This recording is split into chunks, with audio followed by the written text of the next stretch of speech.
In this question, you have to identify that from the following edible fishes, which one is a marine fish having rich source of omega-3 fatty acids? Option A, Mrigala. It is incorrect because it is a freshwater fish and it is not known for being rich in omega-3 fatty acid. Option B, Mackerel.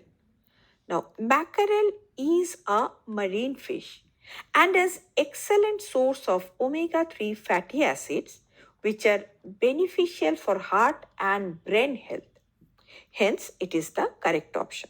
Option C, Mistus. It is also incorrect because it is a freshwater catfish and it does not have high omega-3 content compared to marine fishes like mackerel.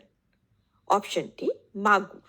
It is also incorrect because Magur, that is Clarias batrachus, is another freshwater catfish and is not rich in omega-3 fatty acids.